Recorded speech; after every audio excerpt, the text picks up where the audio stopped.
On va y aller du coup. Monsieur Moins, si c'est OK pour vous.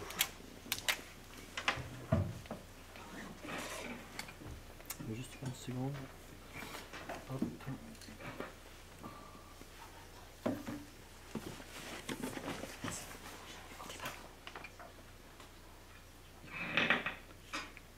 Ouais, alors les micros, vous avez constaté, enfin les vôtres font énormément de bruit, donc évitez de les polluer. Voilà, ça fait ça. C'est bon. Thierry, ouais. Bon, oui. C'est parti. Merci messieurs d'avoir accepté de participer à ce premier débat commun à la presse de Cantal. Et premier débat entre les trois candidats, puisque jusqu'à présent, deux des candidats, les premiers déclarés, avaient participé à de tels débats. En amont, donc, on va présenter les médias qui sont représentés aujourd'hui autour de la table. Donc, nous avons pour RPA notre collègue Lisa Melia, à côté d'elle Marie Boudon pour Jordan FM, Nicolas Gastal, La Voix du Cantal, et Patricia Olivieri pour l'Union du Cantal. Alors peut-être, messieurs, nous allons vous présenter en quelques mots. Monsieur Moins, Jean-Antoine Moins, vous avez 50 ans, 49, 50 48. 48, depuis 3 jours, 4 jours. 48 depuis 3 jours, très bien. Conseiller municipal sortant, conseiller communautaire. Oui. Vous êtes avocat au barreau d'Aurillac, c'est bien ça? Oui. Oui. Secrétaire départemental. Conseiller régional aussi. Conseiller régional, secrétaire départemental de l'UMP. Oui. Et vous représentez la liste pour vous pour Aurillac, donc vous assurez la tête de liste, liste sans étiquette. Liste sans étiquette. Ok. À côté de vous, monsieur Matonnier, maire sortant, 49, 50 ans. Alors, 50, oui, je fais très attention maintenant sur le visage. Je suis susceptible. Maire sortant depuis 12, 13, 14 mois 15 mois. 15 mois, mais voilà, j'ai tout faux aujourd'hui. Maire sortant, conseiller CABA également, vous êtes vice-président de la CABA, c'est ça? Vice-président de la CABA. Expert comptable de profession. Et vous représentez la liste PS, PRG, PC, Aurillac pour vous, c'est bien ça? Monsieur pour tous. Monsieur Fréchou, notre outsider challenger, on va dire. Stéphane Fréchou, 40 ans, éducateur spécialisé. Premier engagement dans la politique? Oui. Par contre, un parcours militant associatif relativement ancien, on est bien d'accord. CIMAD, entre autres. Entre autres. Europe Écologie Les Verts. Voilà. FSU, je crois aussi, syndicaliste. Très bien. Eh bien, messieurs, si on ne se trompe pas, on est maintenant à 9 jours du premier tour. Alors, j'ai calculé 210 heures exactement avant l'ouverture des urnes. Dans quel état d'esprit êtes-vous les uns et les autres? On a senti, nous, autour de la table, un début de campagne qui avait été très courtois, très serein, très policé. On a vu des meetings qui étaient peut-être un peu plus enlevés, où le ton était peut-être un peu monté plus haut. Qu'en est-il des uns des autres? Vous êtes confiants, sereins, interrogatifs? Donc on va commencer selon l'ordre. Donc on a tiré au sort l'ordre de passage et l'ordre de prise de parole. Donc premier à intervenir, selon cet ordre établi, Monsieur Matonnier, état d'esprit, à J-9. Serein. Bien sûr, le diagnostic des urnes est attendu avec impatience. Après, c'est les électeurs qui font le choix. On a présenté, je pense, nos programmes. Donc, maintenant, la machine est lancée. C'est l'électeur qui décide. Ok. La campagne se poursuit toute la semaine? Oui, toute la semaine. Du porte-à-porte encore, des meetings? Porte-à-porte, réunion publique, meeting le 19 mars, bien sûr. Probablement peut-être quelques débats supplémentaires, je ne sais pas, on a été sollicité, donc on va voir. Une campagne qui se poursuit naturellement et normalement. Monsieur Fréchou, premier grand rendez-vous hier soir, je crois, éditeur. C'était pas le premier, ça a été un. On va dire un grand en tout cas. Même question, votre état d'esprit? Très heureux de pouvoir proposer une alternative, parce que je crois que c'est peut-être la première fois sur Aurillac qu'une telle démarche existe, donc j'en suis ravi. Je suis très fier de porter la parole de cette équipe. Un peu navré des rendez-vous, je vais vous égratigner un peu, mais des rendez-vous médiatiques qu'on nous propose parce que je suis un peu déçu d'être tout le temps mis en avant, dans le sens où on ne vote pas pour un maire directement au suffrage universel direct, on vote pour une équipe. Et nous sommes deux porte-parole sur l'équipe, à parité, parce que c'est une valeur que nous portons, donc bien élaborée moi-même, et c'est vrai que nous sommes souvent amputés d'une partie de nos porte-parole par le format choisi par les médias. C'est difficile de faire des débats bicéphales pour chaque liste, en tout cas. Donc, je laisse à les notre autres décharge, s'organiser comme ils veulent. souci. C'est vrai que nous, on essaie d'être un peu différents. Très bien, merci. Monsieur Moins. Serein, beaucoup d'activités encore cette semaine avec des réunions publiques tous les soirs. beaucoup de porte-à-porte et de rencontres des Aurillacois. Voilà. Oui. C'est le fonctionnement de la campagne, c'est une très belle chose. C'est beaucoup de bonheur. Très bien. Donc pour nos auditeurs, spectateurs et futurs lecteurs, le débat va se dérouler autour de 5 thématiques que les journalistes ont définies. Donc je vais passer tout de suite la parole à Marie pour la première d'entre elles. Alors on va commencer ce premier grand débat politique finalement avec les 3 candidats. On peut parler de la perte démographique. C'est un sujet sensible. Alors les villes se dépeuplent, hein, on le sait. Aurillac a perdu 2000 habitants en presque 10 ans, ramenant le nombre d'Aurillacois à un chiffre équivalent à celui de 1968. Alors on est bien en dessous des 30 000 habitants donc. 2 défis à relever pour vous, messieurs: empêcher l'hémorragie démographique, attirer les entreprises et donc les citoyens à Aurillac.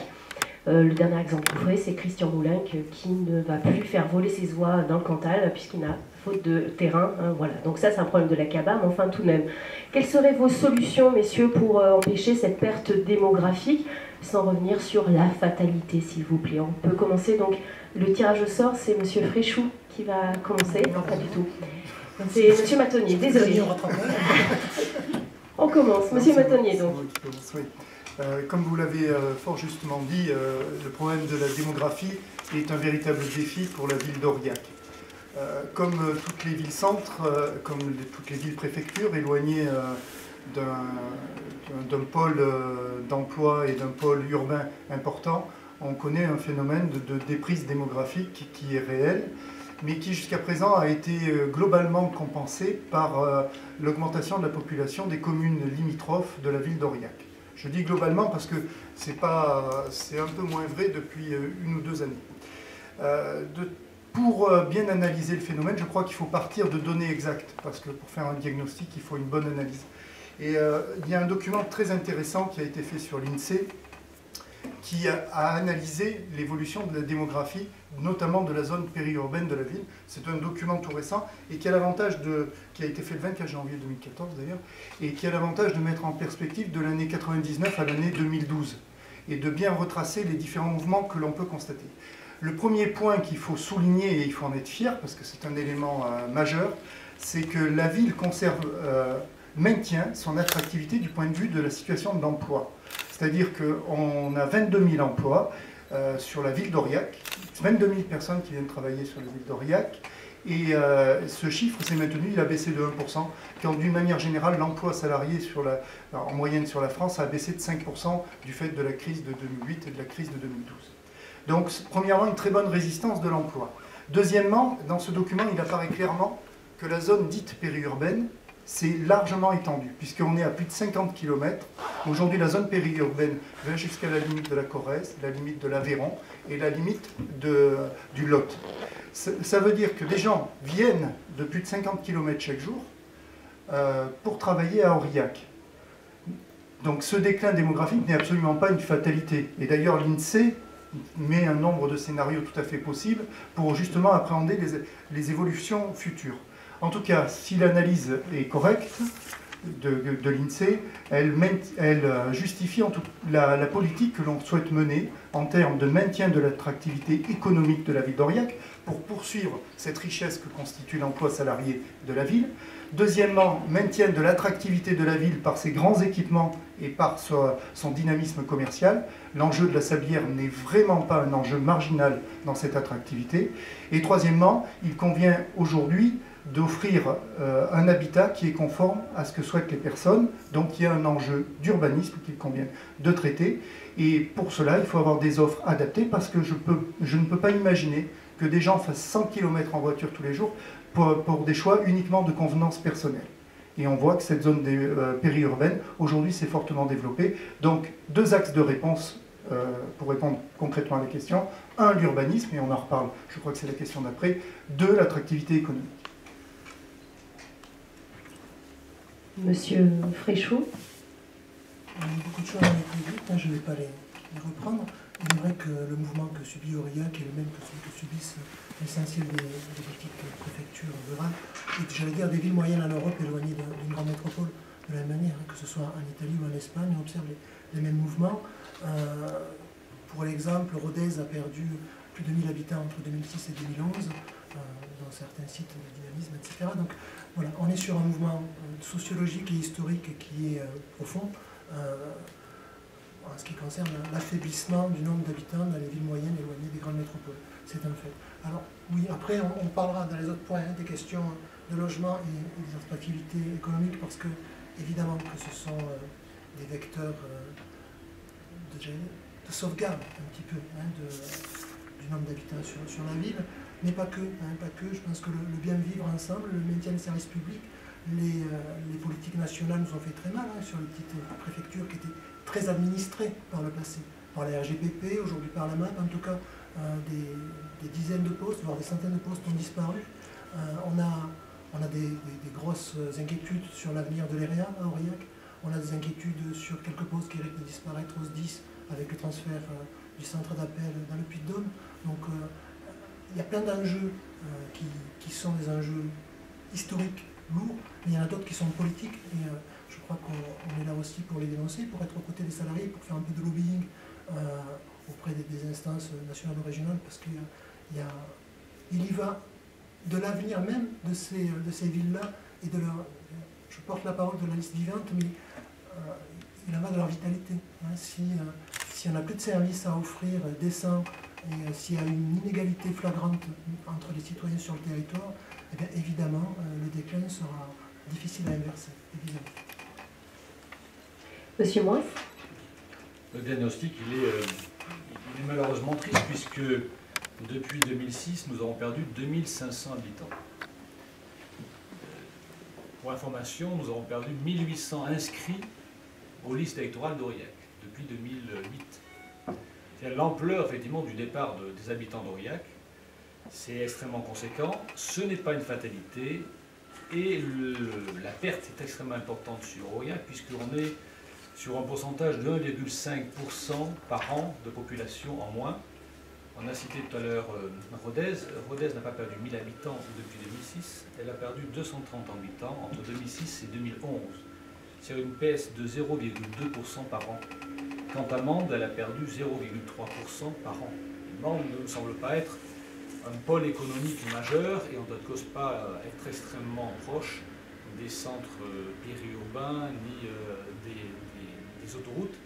C'est-à-dire qu'il y a des villes qui résistent mieux et des villes qui résistent très mal. Malheureusement, c'est Aurillac. Alors même que c'était le premier défi de la liste qui était conduite par la majorité actuelle. Le premier défi, c'était favoriser la population, augmenter la population. C'est à l'évidence un échec. Alors quand on a dit ça, on ne peut pas uniquement dire oui, c'est pas bien grave parce qu'il y a la CABA. Parce qu'en réalité, les dotations d'une ville, elles sont calculées en fonction de la population d'une ville.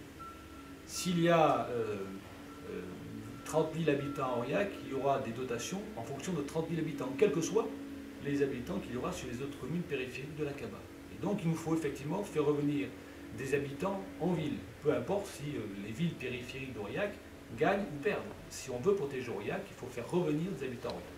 Si on fait revenir des habitants à Aurillac, ça fait des dotations, ça augmente aussi les ressources fiscales, puisqu'on peut les étaler sur plus de population, et ça veut dire aussi que l'on peut réduire en contrepartie le poids des impôts pour les habitants. Parce qu'il est logique que si on a besoin de ressources, moins on a de personnes, de contribuables pour payer, plus on doit répartir effectivement le même poids sur les contribuables qui restent. Donc c'est un enjeu qui est majeur.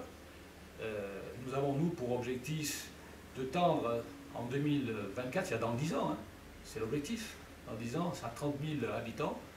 Nous pensons que c'est possible. Pour ça, il faut inverser totalement la politique qui a été menée par la majorité en place depuis 30 ans. Et donc, il faut favoriser effectivement l'installation d'habitants en ville. Il faut mettre de l'activité économique en ville et il faut favoriser effectivement l'emploi. Ce qui n'a pas été fait lors de ce mandat, on y reviendra sans doute. Merci, messieurs. Donc, il y avait 3 minutes de débat maintenant ou pas? Oui. Il y a moins que ça? D'accord.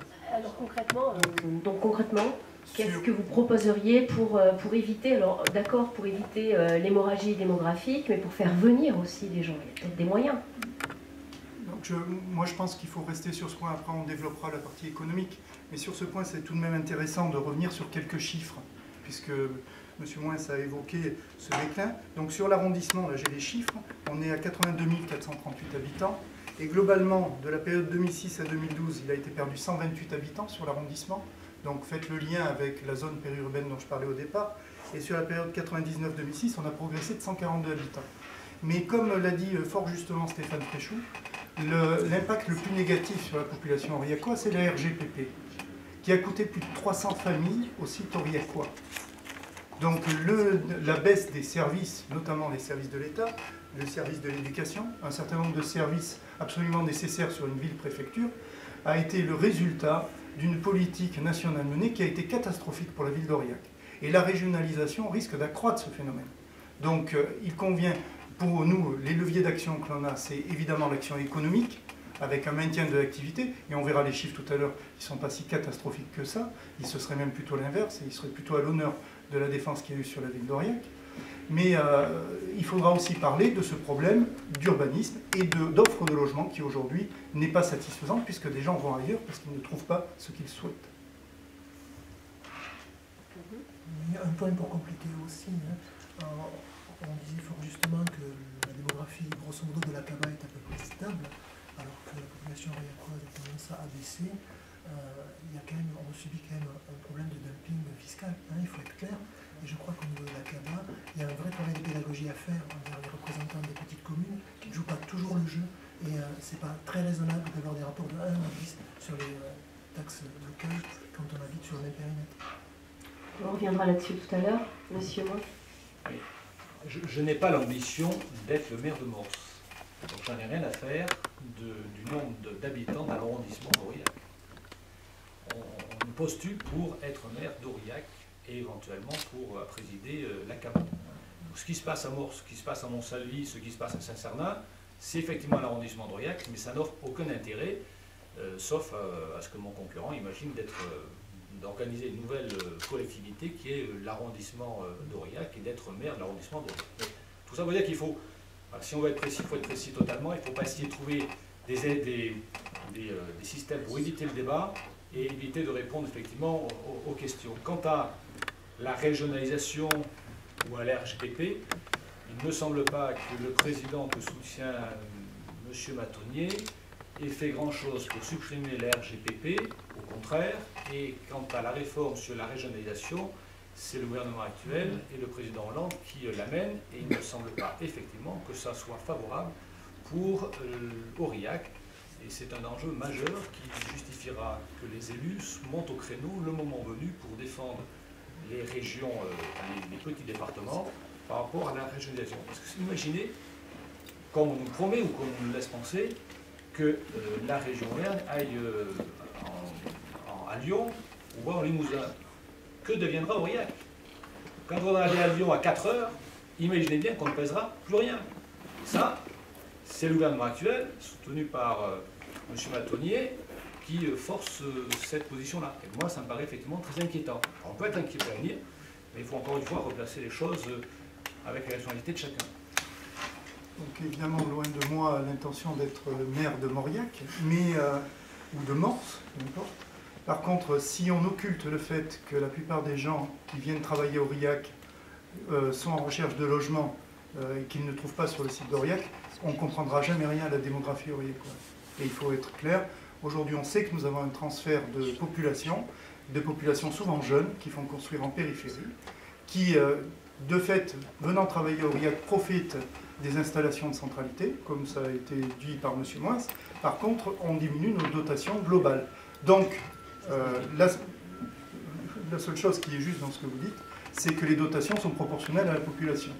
Par contre, si on ne veut pas analyser les véritables raisons d'un maintien de l'attractivité économique, mais de la diminution urbaine et de densité urbaine de la ville d'Aurillac, on se trompe de combat.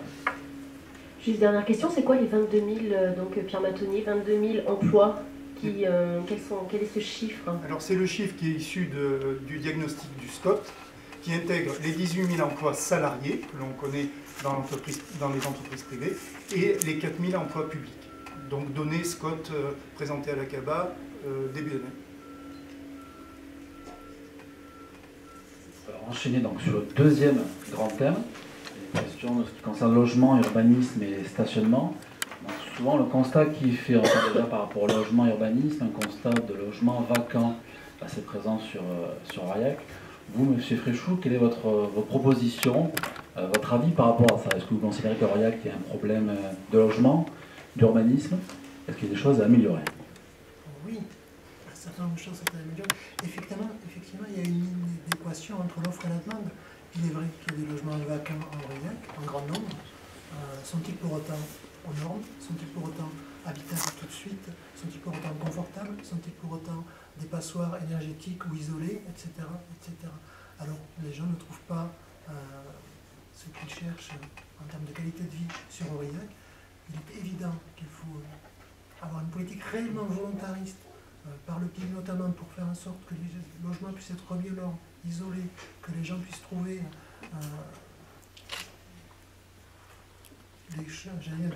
des conditions de vie décentes, tout simplement. Et un grand nombre de bailleurs ne jouent pas le jeu. On peut dire les choses de manière très claire.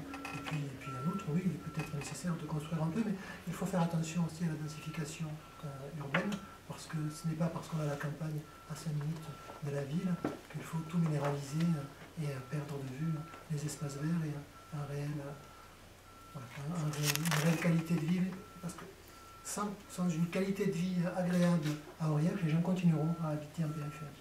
C'est évident. Donc vous êtes plus favorable à un plan de rénovation en termes de logement plutôt que de construction? Les deux. Les deux en parallèle, en se méfiant de l'urbanisme trop densifié. Il faut faire attention, faire avec parcimonie, regarder les choses clairement. Il y a des dents creuses, il y a des choses à améliorer, mais on ne va pas transformer Aurillac en une ville entièrement minéralisée. Monsieur Moins, vous de votre côté, vous avez toujours milité pour plutôt un plan de rénovation au niveau des logements. Au niveau des logements, est-ce que voilà, vous considérez toujours que c'est quelque chose d'actualité?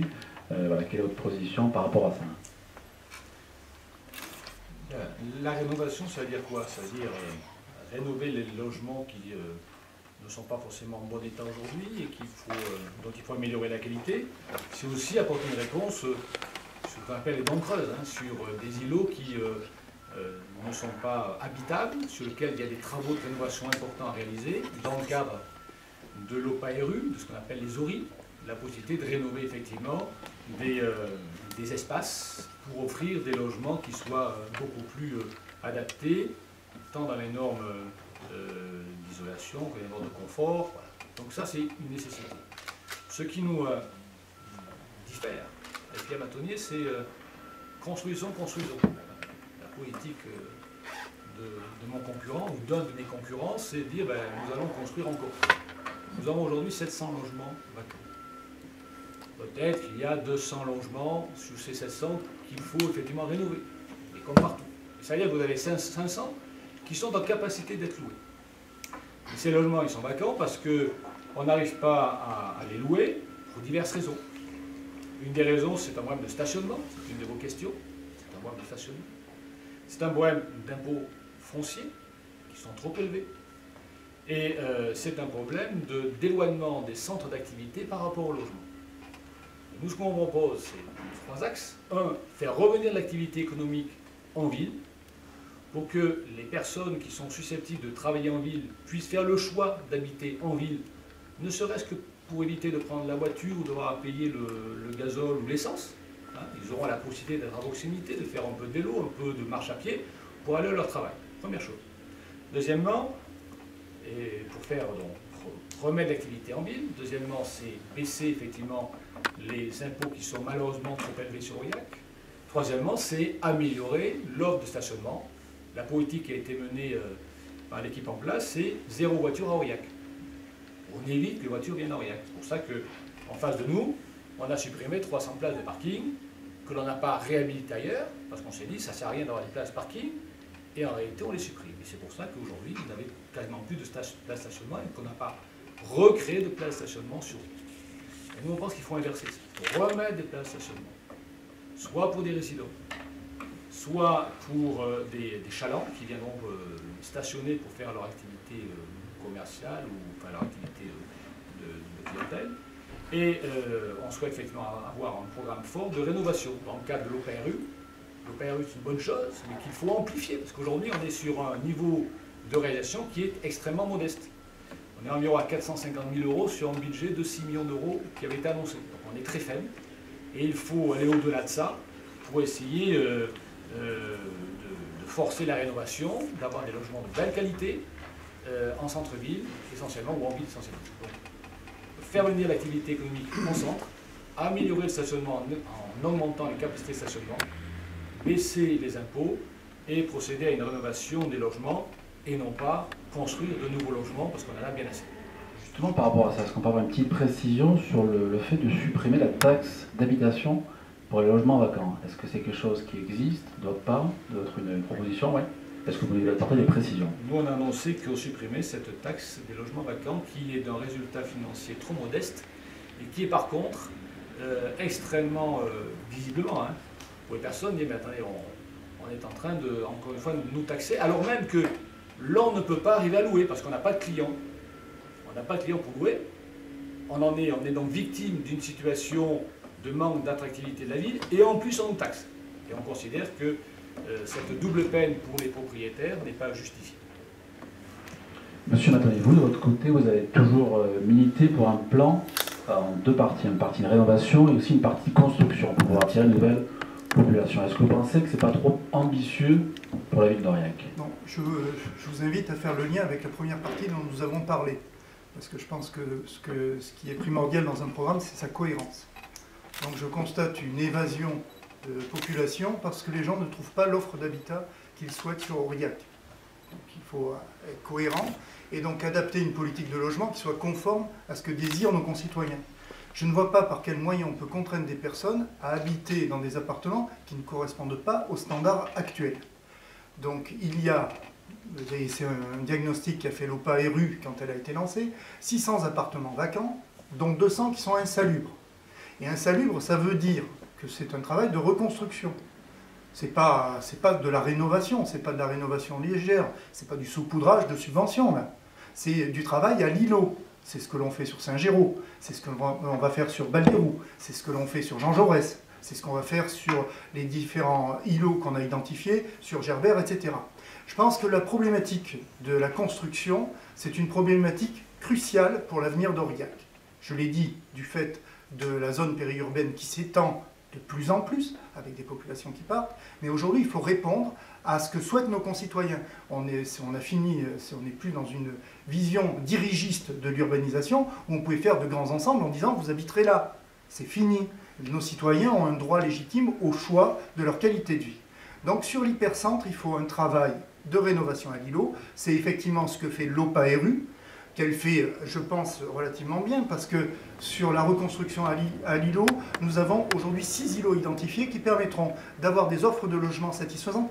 Et quand les promoteurs, c'est le cas pour l'îlot Saint-Géraud, ont lancé le programme, ils avaient déjà 60 pré-réservations, 60% de pré-réservation en l'espace de 2 mois. On a appelé le service urbaniste pour prendre des options sur le logement neuf. Mais il faut des logements de qualité. Deuxième niveau d'intervention dans l'hypercentre, c'est le travail de rénovation. Et là, l'OPA-RU, alors je n'ai pas les mêmes chiffres que M. Moins, mais bon, je les ai fait communiquer, sur le nombre d'interventions sur CABA, alors sur Ville d'Aurillac si on veut, c'est 103 interventions. 85 propriétaires occupants et 18 propriétaires bailleurs à la date du 1er mars 2014. Le niveau de subvention versé, c'est 957 000 € de subvention, dont la partie ville, OPA-RU, 508 000. Et le nombre de travail réalisé sur la ville d'Aurillac, c'est 2 millions, à peu près 1 964 000 de travaux de rénovation. Ce qui veut dire qu'il y a un réel impact de l'OPA-RU sur la rénovation. Et autre élément qui me semble crucial et qu'il faut souligner, c'est que 100% des logements réhabilités dans le cadre de l'OPA-RU sont loués. Donc c'est quand même un élément, à mon avis, signifiant et qui indique quelque chose sur la qualité des logements offerts. Deuxième niveau d'intervention, c'est le niveau style écoquartier. Aujourd'hui, le terrain à bâtir pour les lotissements de de densification entre guillemets, parce qu'on est sur Aurillac, c'est ce qu'on a fait sur Elitas, c'est ce qu'on peut faire sur Tronquerre, c'est ce qu'on pourrait faire sur un certain nombre de terrains qui aujourd'hui sont classés à urbaniser. Eh bien, il faut qu'on libère ces terrains de façon à faire baisser le prix du foncier, qui est élevé. Les propriétaires essayent bien sûr d'optimiser leur vente, c'est une démarche légitime, mais il n'empêche que l'offre est réduite et souvent prise dans des opérations de zones d'aménagement. Donc libérer du terrain, des zones à urbaniser, de façon à baisser le prix du foncier pour les lotissements individuels. Parce que c'est normal qu'une jeune famille veuille avoir un bout de jardin, une maison individuelle, ça peut tout à fait se comprendre. Ce qui est moins normal, c'est qu'elle construise à 30, 40 km, en ayant 2 voitures, des contraintes économiques, parce que ça coûte cher, des contraintes sociales, parce que ça prend du temps d'amener les enfants, ça leur fait perdre une vie sociale qui est importante, sportive, etc. Je vous passe les détails et on les ramène, et on fait 2 fois l'aller-retour, et on a une vie invivable, et je vous passe sous silence le plan de financement de ces opérations-là. Donc c'est à nous de répondre par la construction et par l'aménagement.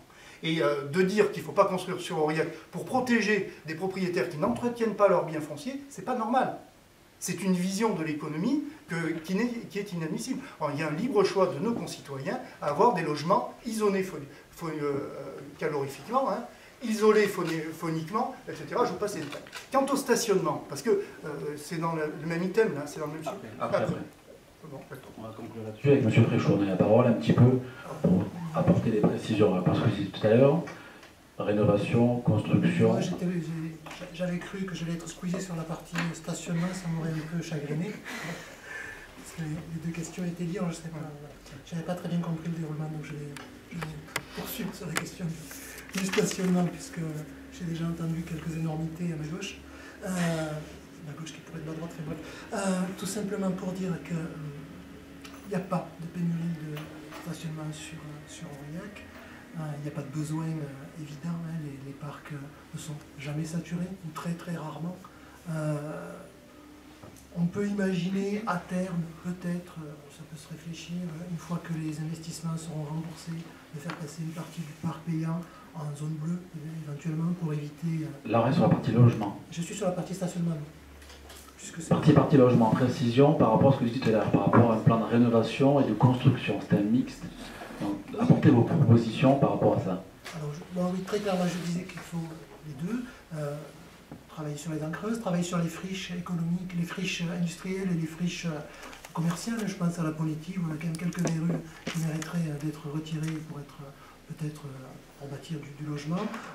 Faire attention à la densification et puis travailler très très volontaristement sur les questions de normes de logement, parce qu'on a une population qui aussi arrive sur Aurillac. Je pense aux personnes qui sont parties jeunes pour aller travailler, qui reviennent retraités et qui ne pourront pas s'installer si les logements ne sont pas adaptés. Tout simplement, quand on a un certain âge, il faut des ascenseurs, il ne faut pas payer trop cher les contraintes de chauffage, etc. etc. C'est du bon sens, c'est pas que de l'écologie, c'est du bon sens. Et si on ne travaille pas sur ces questions-là, eh bien oui, les gens s'installeront ailleurs. Et d'autres villes seront plus attractives.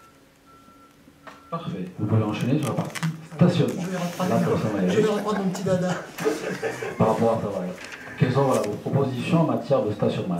Pareil, il y a le même constat. À l'autre sens, il n'y a pas de besoin évident sur Aurillac en termes de stationnement.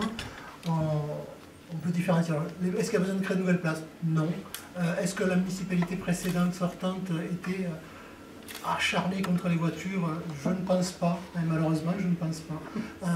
Je pense qu'on peut éventuellement réfléchir à certaines évolutions. Je disais, une partie du parc payant, une fois les investissements remboursés, peut devenir gratuit avec zone bleue pour éviter les voitures ventouses. Ça fait peut-être pas très moderne, les disques, mais ça fonctionne très bien. C'est réinstauré dans pas mal de petites villes et ça permet du turnover. Les commerçants ne se plaignent pas des voitures qui polluent dans l'espace. Voilà. Mais en premier lieu, il faut revoir, on en parlera plus loin, le plan de transport collectif qui est un gage quand même de libération de place. Si les gens peuvent aller plus rapidement en centre-ville de manière collective, pas chère, et il y aura moins de voitures, il y aura moins de besoins, il y aura plus de place libre pour les autres. Merci. De l'autre côté, M. Moine, vous avez souvent évoqué en conseil municipal l'idée de faire des places gratuites, notamment lors du samedi matin, pour le marché. Est-ce que ça peut faire une partie de vos propositions qui seront mises en place? si vous êtes élu maire. Si vous m'autorisez à répondre sur le problème de l'importance des logements. Et vous savez aujourd'hui que Logicense propose la location de ces logements sur le bon coin. Aujourd'hui, Logicense a des difficultés pour louer et propose ces locations au bon coin. Voilà. Donc ça veut bien dire qu'il y a aujourd'hui beaucoup de logements et que même les organismes sociaux cherchent des candidats à location via un système qui n'est pas tout à fait logique pour un organisme social. Ça veut dire qu'il y a beaucoup de logements et qu'à l'évidence aujourd'hui, s'il y a beaucoup de logements, il y a beaucoup de logements vacants, qu'il faut rénover un certain nombre de logements existants et qu'il faut à l'évidence faire une pause sur le logement, sur la création de nouveaux logements. On revient sur le problème des stationnements. On souhaite augmenter le nombre de places de stationnement parce que c'est un élément d'attractivité du centre si on veut que les Aurillacois habitent en ville. Concernant plus spécifiquement le problème des chalands, on a toujours lancé l'idée qu'on pouvait avoir des stationnements gratuits, alors, entre guillemets gratuits. Il faut des modalités, parce qu'il faut éviter ce qu'on appelle les voitures ventouses. On aurait pu espérer pendant 6 ans, si on avait eu une mairie un peu audible, et pas trop sûre d'elle. Vous savez, des fois il faut savoir écouter les autres, hein. Même si on est minoritaire, c'est toujours important d'écouter les autres. On a vu une mairie obtuse et qui ne pensait qu'elle savait tout. Et donc on n'a jamais pu essayer le système d'un parking gratuit ou de stationnement gratuit. L'idée c'est quoi?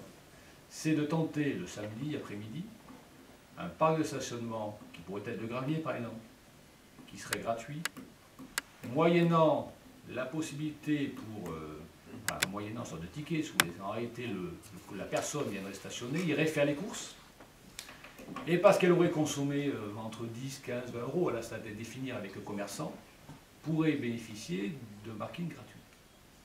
Ça pour éviter les voitures ventouses. Parce que si on met uniquement gratuit, les gens vont se garer, et ce sera terminé.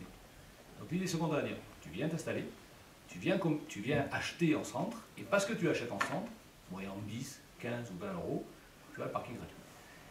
Pourquoi la clientèle va à la Poneti, va à Géant, va à tel ou tel endroit? C'est parce qu'ils ont un stationnement gratuit. Moi, quand j'ai dit que gratuit, ça coûtait moins cher, en conseil municipal, on m'a dit c'est la palissade, monsieur Ouin, vous n'avez pas inventé le fil à couper de beurre. C'était sans doute vrai. Mais la réalité, c'est que les gens, ils ont besoin d'avoir des services dans les meilleures conditions. Et si on veut protéger le centre-ville qui souffre aujourd'hui au niveau commercial, il faut qu'il ait les mêmes qualités que les zones d'activité péricentre, de la périphérie. Et donc il faut que le stationnement puisse offrir cette qualité d'un stationnement gratuit, moyennant le fait que l'on aura acheté 10, 15, 20 euros. Voilà, je ne sais pas si j'ai répondu à votre question, mais c'est une proposition que nous ferons, que nous tenterons, que nous essaierons d'amender au fil des mois et des années, parce que tout ça c'est perfectible. On n'a pas la vérité, mais tout est perfectible. Ce qu'on regrette, c'est qu'en face, il n'y a jamais eu la moindre proposition. Monsieur Matonnier, est-ce que ce genre de proposition peut vous séduire? Il me fait beaucoup sourire en tout cas.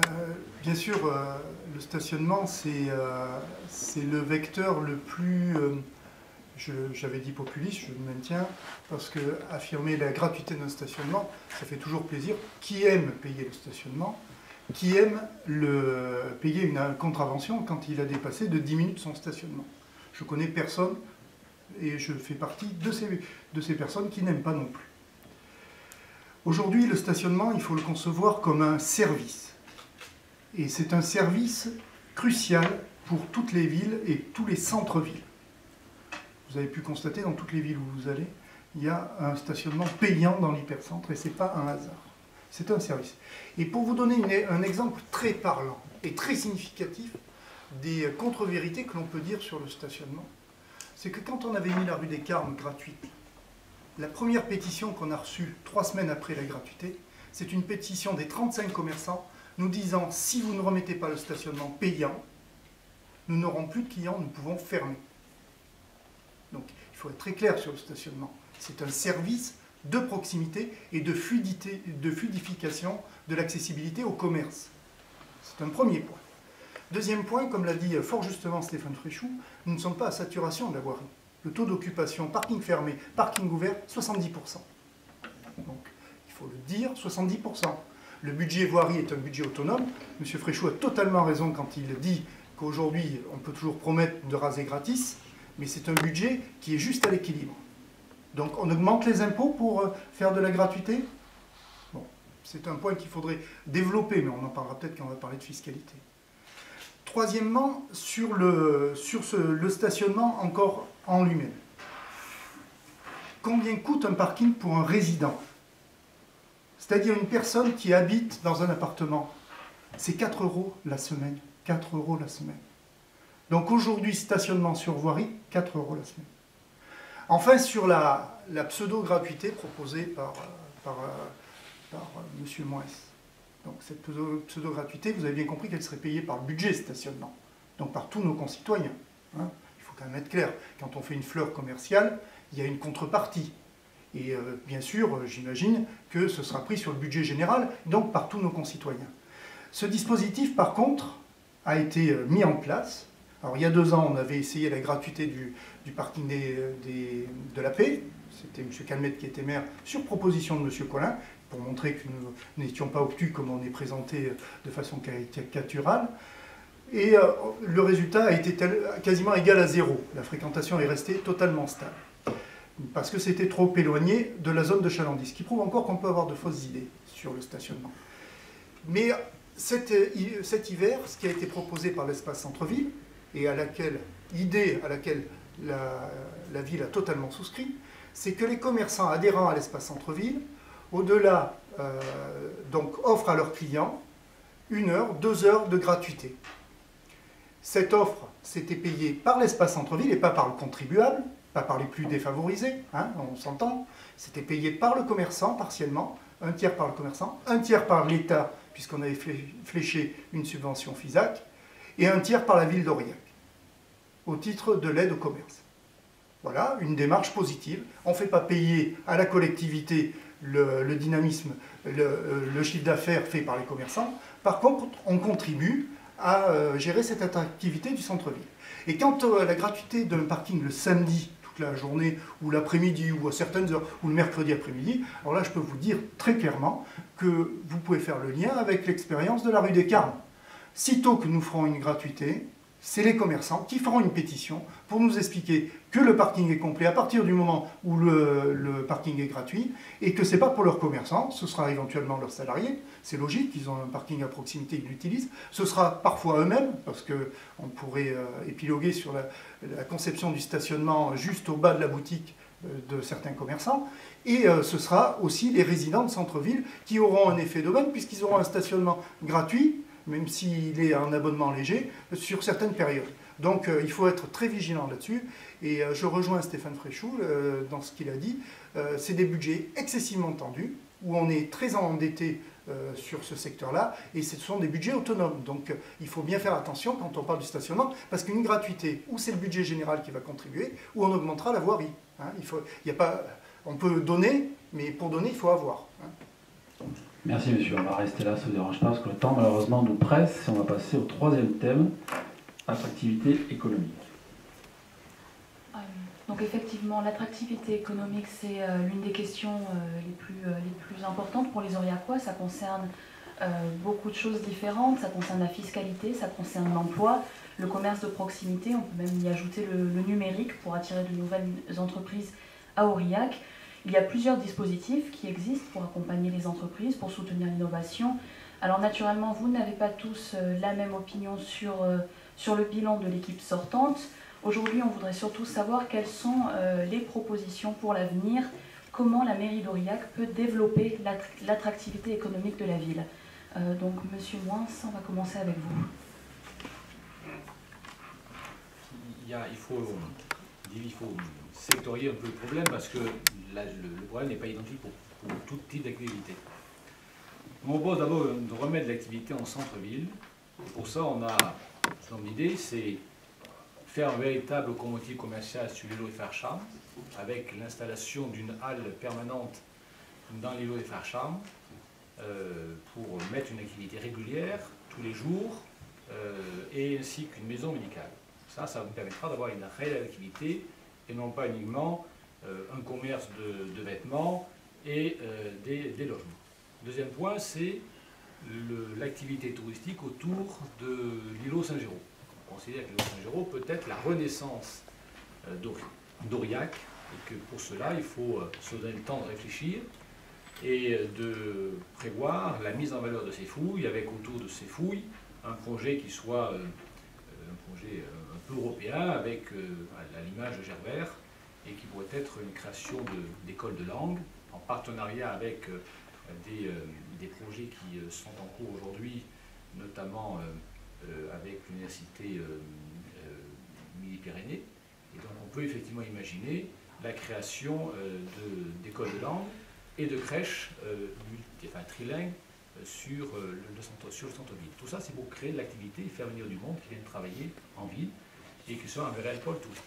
Quand on considère qu'Aurillac ne bénéficie pas suffisamment du site du Puy-Marie, du barrage Saint-Gandalès, du Luran, et qu'il faut que l'on puisse s'appuyer sur ces richesses touristiques pour avoir une réelle activité économique, qu'on puisse en profiter. Et là, aujourd'hui, c'est très faible. Je mets au niveau, par exemple, du centre des congrès, puisqu'on est à côté. Aujourd'hui, le centre des congrès a une activité qui est extrêmement faible, pour ne pas dire ridicule, puisqu'on doit être de mémoire à environ 40 ou 45 journées de location, dont la moitié réservée par la ville. Et donc, c'est un nombre d'activités qui est extrêmement faible. Donc, il faut développer ça pour que la ville d'Aurillac puisse retrouver une activité touristique, une activité de congrès en centre-ville. Ça, c'est le premier point. Le deuxième point, c'est le pôle numérique. Nous imaginons créer un pôle numérique dans l'espace Saint-Eugène. Dans l'espace Saint-Eugène, parce qu'on est toujours en ville. Et on remet l'activité en ville. Parce qu'on est sur un espace qui pourrait ressembler à un campus. Alors on me dit, oui, non, mais inutile, vous avez déjà 2 entreprises de pôle numérique qui se trouvent dans le village d'entreprise. Certes. Mais 2 entreprises qui se trouvent noyées dans d'autres choses, dans des cabinets d'avocats, dans des organismes de gestion de la fonction publique, auprès d'un ensemble d'experts, et tout ça, ça n'a rien à voir. Et en fait, vous avez des activités numériques noyées dans un mélange d'activités autres. Et nous, on considère qu'il faut que ces activités-là se retrouvent, parce que c'est le fait de créer ensemble un pôle qui permettra de développer cette activité, parce que ces chercheurs-là sont des chercheurs qui ont besoin de se retrouver ensemble et de développer un peu leur richesse pour arriver à créer de nouvelles activités. Tout ça en lien avec la formation A2X qui va s'installer sur Donc c'est un pôle d'activité qui nous permet de compenser la difficulté dans le territoire. Quand on a dit ça, il y a aussi des activités typiques. L'activité typique, c'est plus classique. Et dans l'activité classique, vous avez l'artisanat, qui est une activité forte. Et nous proposons une pépinière d'artisans, plutôt dans la zone d'Esban, pour aider des entrepreneurs, des artisans, à créer leur entreprise et donc les soutenir à créer leur activité. Et derrière ça, il y a à l'évidence la zone d'Esban sur laquelle les prix de terrain sont importants et qu'il faut abaisser. Et nous avons comme proposition, et c'est un programme, l'idée d'un club d'entrepreneurs qui permettrait de réunir les entreprises phares d'Aurillac autour d'un adjoint agréé pour ça, enfin, qui a une compétence certaine, et qui pourra réunir ces entrepreneurs pour voir comment 2 entreprises ou 3 entreprises peuvent ensemble arriver à créer une activité complémentaire. Moi, j'ai toujours été étonné par la faiblesse des aides accordées par la région Auvergne au titre du FIAD sur la région de la Caba. En 2 ans, ça a été 450 000 euros. Sur un comité de communes de Saint-Flour, on était à 810 000 euros. On n'est pas sur la même zone, on est sur des volants d'activité qui sont beaucoup plus importants, des volants de subventions beaucoup plus importants. Ça montre simplement qu'Aurillac a besoin d'un soutien très fort, qu'il faut aider les entrepreneurs. On les a beaucoup trop catalogués, on les a beaucoup trop mis au pilori pendant un certain nombre de mois et d'années. Il faut les soutenir parce que ce sont ces entrepreneurs qui créeront de l'activité et donc des emplois. Voilà ce que je peux vous indiquer. Je ne sais pas si j'étais exhaustif, mais j'ai essayé de donner le maximum d'informations. Monsieur Matonnier. Oui, alors un sujet bien sûr très important, le développement économique, parce que bien sûr derrière le développement économique il y a l'emploi, Derrière l'emploi, il y a des hommes, et c'est ce qui nous intéresse. C'est l'économie au service de l'homme et pas au service uniquement du capital. Donc, il faut être très clair d'abord sur cet objectif. Comme je l'ai dit en introduction, et je pense que, encore une fois, pour bien poser les diagnostics, il faut bien avoir en tête les différentes données réelles du territoire, et pas rêver d'un territoire ou cauchemarder d'un territoire. Sur l'activité et l'attractivité économique, je pense que l'action qui a été menée depuis 2 mandats a été particulièrement efficace. Et efficace, je vais l'expliquer. Tout à l'heure, on a parlé du village d'entreprise, du pôle immobilier d'entreprise. C'est une très très belle réalisation. On étudie aujourd'hui la 6e et la 7e tranche. Les entreprises ne sont pas noyées les unes dans les autres, comme dit M. Moins, parce que Caliac utilise tout tunnel. L'Odyssée Interactive a une antenne complètement dédiée à son activité. Et nous avons sur cette 6e et cette 7e tranche la possibilité d'accueillir, dans des conditions très intéressantes, des entreprises qui voudraient s'installer, se développer, s'être équipées en très haut débit. Donc autant dire qu'on a un outil performant et déjà financé. Deuxième élément fort, la zone d'Esban. La zone d'Esban, bon, j'entends dire que c'est cher, pas cher. Les chiffres sont là. Le seul chiffre que j'ai pu trouver qui soit concurrentiel, c'est une zone de 5 hectares à proximité de Saint-Flour qui doit être à 5 € le mètre carré. Esban est à 16 € le mètre carré. Je regarde sur Brive, je regarde ailleurs. Si on avait eu un peu plus de subventions, peut-être du Conseil général ou de la région, on aurait peut-être pu descendre encore plus bas. Mais aujourd'hui, c'est un équilibre qui fonctionne. Et pour être beaucoup plus concret et beaucoup plus précis sur la zone d'Esban, nous avons une demande aujourd'hui d'une entreprise qui veut s'installer et qui prend 2 hectares. Je veux bien qu'elle soit naïve, je veux bien qu'elle soit un peu pas très perspicace, pas très compétente cette entreprise, mais j'ai rencontré les dirigeants et j'ai eu le sentiment qu'ils connaissaient bien leur affaire, et ils demandent 2 hectares sur la zone d'Esban à 16 € du mètre carré, ce qui veut dire que c'est tout à fait réaliste. Et quand, bon, je ne peux pas citer parce que le compromis n'est pas signé, mais ce sera dans un avenir très proche. En tout cas, un autre compromis qui, lui, aujourd'hui est signé et qui est officiel, c'est avec l'entreprise Hydrolec. Là aussi, je ne crois pas que ce soit de doux rêveurs. Ils sont suffisamment réalistes et ils prennent 6 000 m² dans la zone d'Esban. Donc on aura une commercialisation depuis 2008 de plus de 50% de cette zone. Si on n'avait pas cette zone d'Esban, qu'est-ce qu'on ferait? On regarderait partir l'entreprise là, qui nous prend les 2 hectares? On dirait à Hydrolec aller voir ailleurs? Donc, c'est important d'avoir une offre structurelle pour accueillir les entreprises. Troisième élément qui me semble très important pour l'avenir économique et l'attractivité d'Aurillac, c'est la sablière. La sablière, c'est un dossier qui a duré 10 ans, qui a été dans différents méandres juridiques, avec bien sûr la grande distribution et tous ces outils pour ralentir les projets. Mais c'est 350 emplois. C'est 70 millions d'euros d'investissement qui intéressent le bâtiment et les entreprises du département. Et par ailleurs, c'est de l'investissement, je l'ai dit, totalement privé, sans 1 euro de subvention. Et j'ai parlé en introduction de l'attractivité d'Aurillac en termes de grands équipements, en termes de drainage de pouvoir d'achat et de création d'emplois sur Aurillac. On fait tous du porte-à-porte, hein, tous les trois candidats. On voit ce que nous demandent les gens, c'est de l'emploi. Et si on crée 350 emplois, ça fera nécessairement un appel d'air sur des emplois qui ne sont pas nécessairement qualifiés, ça je l'entends, mais aujourd'hui on a besoin d'emplois. Si on veut capter des jeunes, c'est l'offre d'emploi qui est déterminante. Ça c'est le premier niveau structurel. Mais au-delà des interventions que l'on peut avoir, et qui sont bien sûr importantes du point de vue structurel, il y a aussi l'intervention sur une gestion prévisionnelle des emplois. Et ça, dans l'évolution sur les structures et le soutien aux entreprises, le rôle de la communauté d'agglo va être déterminant. Donc cette gestion prévisionnelle des emplois, c'est d'adapter aujourd'hui l'offre d'emploi aux besoins futurs des entreprises, parce qu'on la connaît. Et on sait que certaines entreprises auront beaucoup de mal à renouveler les départs importants qu'elles vont avoir dans les 10 ans qui viennent. Donc il faut réagir. L'intervention aussi d'une collectivité, c'est très intéressant. On a défendu le dossier abeilles. Et j'y tiens parce que c'est vraiment le symbole de ce que l'on peut faire de meilleur quand on a un interventionnisme fort dans le domaine économique. M.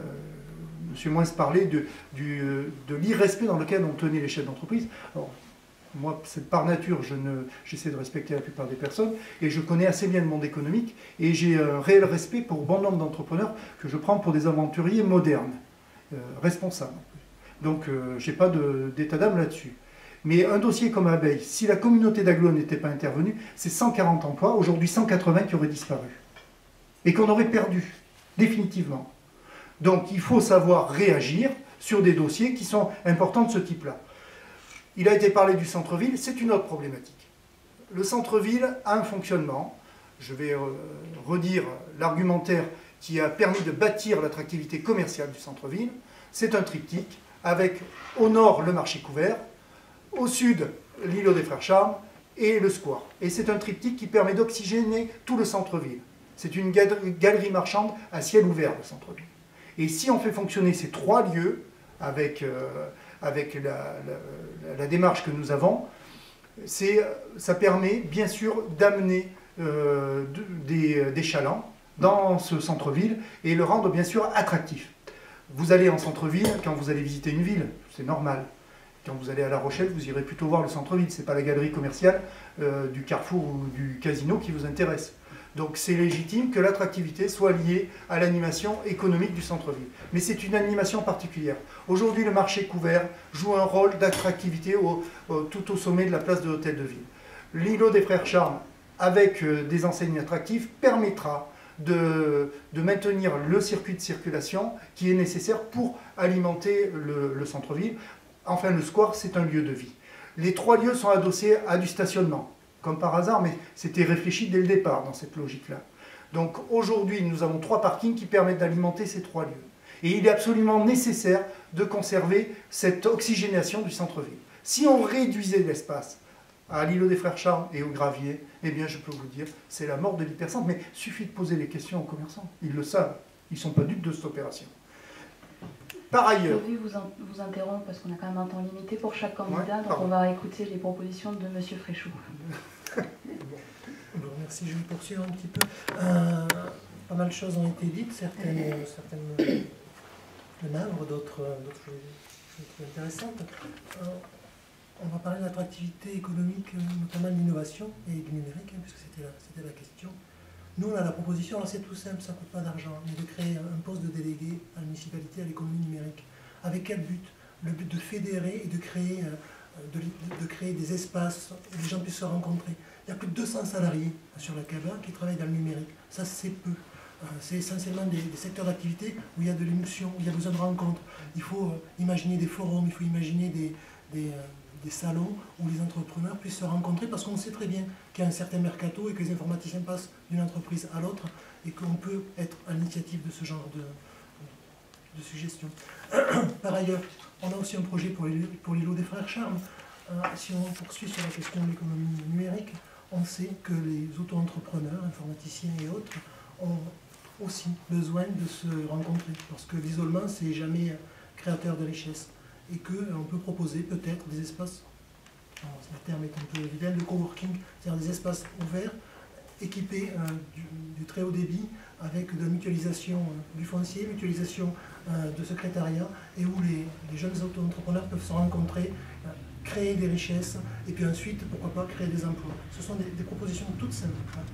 Concernant, j'ai entendu, là je suis d'accord avec M. Moins, la disparition d'un certain nombre de subventions qui ne sont pas demandées ou pas attribuées. Nous, on a simplement la proposition de proposer la création d'un poste de délégué à la région, tout simplement. Parce qu'il y a beaucoup de... pour suivre ces dossiers, pour faire en sorte qu'aucune source de financement ne puisse être pas demandée par méconnaissance. Voilà. C'est une petite proposition qui ne coûte pas grand-chose, mais qui pourra peut-être faire évoluer les choses. Ensuite, évidemment, nous, on est très fiers de porter le projet de réseau chaleur énergie bois qui a été élaboré par Mireille Laborie, parce que ça va être un grand vecteur de débouché pour la filière bois sur le pays d'Aurillac. Il y a la filière qui est déjà en place, qui attend que ça. On peut créer quelques emplois dans ce secteur-là, que ce soit sur la construction de la chaufferie, puis surtout sur l'alimentation ensuite. On sait que sur notre pays, on plante plus d'arbres que ce qu'on en coupe. Donc on a là des gisements de richesse formidable. Évidemment qu'il faut continuer à soutenir le biopôle, évidemment qu'il faut continuer ce qui a été fait au village d'entreprise. Tout le monde dit que c'est une bonne idée. Donc on a des auto-entrepreneurs qui ont aujourd'hui créé plus de 40 emplois. Je pense à l'Odyssée Interactive qui ont débuté là-bas. Donc l'expérience nous prouve que c'était une bonne idée et qu'il faut évidemment prolonger ces investissements-là.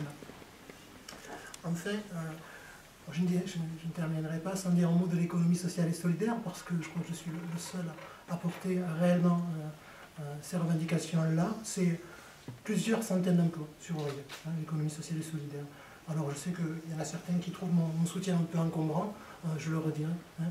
Les associations d'aide à la personne, les associations d'insertion sont un vecteur d'emploi extraordinaire. Surtout si on fait le lien avec ce que je disais précédemment, on a un grand nombre de personnes qui ont fait leur carrière en dehors d'Aurillac et qui reviennent un peu à la retraite ou à un âge avancé. Ils ont besoin de services adaptés au vieillissement et ils ne s'installeront pas ici, ils resteront à Paris ou ailleurs si on n'a pas les capacités d'impulser dans ce sens-là des emplois.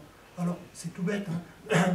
Je crois que nous, on a la chance d'être une équipe jeune, avec pas mal qui fourmille d'idées et pas mal de bon sens. C'est des choses qu'on peut très bien mettre en place et qui sont à l'origine de création d'emplois. Alors peut-être pas par milliers, mais on ne croit pas, nous, à ce qu'une grande entreprise, un Deus Ex Machina, vienne s'installer sur Aurillac et créer des milliers d'emplois. Par contre, on a des sources de développement endogène qu'il faut aller booster. On a vraiment les moyens à ça. Eh bien, merci. On a parlé de logement, urbanisme, emploi, attractivité, commerce, un petit peu de tourisme. Il y a un volet, messieurs, qui jusqu'à présent était peut-être un petit peu pas occulté, mais dont on a peu parlé dans les médias, c'est celui du développement durable. Je regarde Monsieur Fréchou qui sourit tout de suite. Monsieur Matonnier, je vois que vous êtes précisément, si je tourne la page de votre programme qui est en face de vous, je vois une page verte et je crois bien que c'est la partie qui aborde le développement durable. Et n'est-ce pas symptomatique de l'avoir arrivé finalement dans l'avant-dernière page de vos programmes respectifs, messieurs Matonnier et Mince? Plus sérieusement, monsieur Matonnier, on a parlé du réseau chaleur. Qu'est-ce que vous proposez aujourd'hui pour aller plus loin en matière de transport, en matière de je pense qu'il faut développer le réseau de chaleur, parce que c'est un sujet très intéressant qui a été effectivement travaillé avec Mireille Laborie sous le précédent mandat, mais dont elle n'avait pas uniquement la responsabilité, puisque nous avons eu la chance plusieurs fois de visiter des installations dans différentes villes avec Serge Chauzy, Mireille Laborie et moi-même. Donc nous avons pu rencontrer, visiter des installations très intéressantes sur un réseau de chaleur. Alors je vais être un peu plus peut-être technique que M. Fréchou là-dessus. C'est un sujet très représentatif de ce que peut être l'économie verte. Donc c'est un important sujet. Alors j'ai vu que dans le programme de M. Moès, il était proposé un réseau de chaleur qui était plutôt des chaudières à bois, si j'ai bien compris, parce que c'est lié à chaque installation. Un réseau de chaleur, c'est, en l'occurrence, l'étude qu'on a fait sur la ville d'Aurillac, c'est 14 km de canalisation, c'est un investissement de 17 millions d'euros, c'est la création de 30 emplois, c'est bien sûr, pour les 3000 logements desservis, une baisse des charges dès le début de 10%, avec un écart des charges de chauffage et d'eau chaude, baisse des charges dès l'origine de 10%. Mais l'écart s'accroît puisque c'est le prix de référence du gaz au moment où le réseau de chaleur est mis en œuvre qui servira de référence pour les 20 ans de la DSP, si c'est 20 ans pour la DSP. Donc, élément important. De la même façon, et comme le disait M. Fréchou, et je le rejoins totalement, c'est une énergie que nous avons disponible de façon proche, une énergie de proximité, avec un secteur bois que l'on peut travailler, notamment avec l'association Bois Énergie 15, qui nous a accompagnés dans toute cette démarche. Donc une gestion de la forêt qui peut être durable, créatrice d'emplois, créatrice d'économies, bien sûr, pour les familles et particulièrement sur les logements sociaux, qui peuvent avoir quelques difficultés à payer les charges. Donc c'est un élément important. Mais c'est aussi une façon différente d'aborder l'économie. Alors, si on l'a mis sur cette page-là, c'est pas par négligence, c'est parce qu'on considère que ça doit irriguer à peu près toutes les décisions.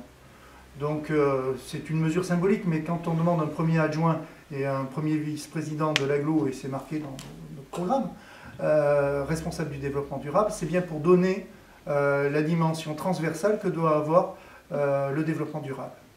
Aujourd'hui, nous avons accompagné en photovoltaïque, vous le savez, que ce soit à la communauté d'aglo comme à la ville d'Aurillac.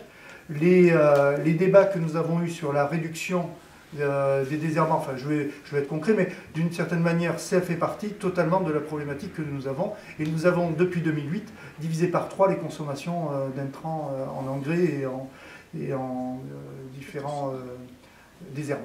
Hein. Donc les chiffres, je les ai eus hier, d'ailleurs, ou avant-hier.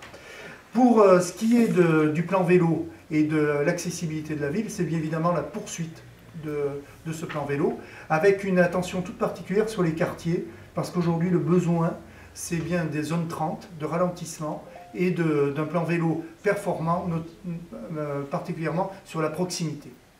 Donc sur l'agenda 21, on poursuivra. Alors le sujet, c'est que le développement durable. Je voudrais dire simplement un petit mot, parce que tout à l'heure il y avait quelque chose d'intéressant sur le conseil participatif du numérique. Nous avons aussi une démarche de participation. Alors donc on se retrouve, mais c'est beaucoup plus que 200 emplois dans le numérique. Hein, parce que Caliac, c'est déjà 200 emplois. L'Odyssée Interactive, c'est 60 emplois. Et si on prend tous les auto-entrepreneurs que nous avons avec les différences, c'est plus de 500 emplois dans l'informatique sur la ville d'Aurillac. Hein, c'est pas neutre. Vous avez raison de préciser qu'on est sur la partie qualité de vie qui développe différents volets. Le premier, le développement durable, on viendra sur la culture dans un second temps. Monsieur Fréchou, de nommer un adjoint au développement durable, très heureux est-ce que ça suffit ou est-ce que c'est pour vous une mesure? Je suis très heureux parce que c'est une proposition qu'on claironne depuis longtemps. Donc, je suis très heureux qu'elle soit reprise. Il ne faut pas que ce soit un gadget.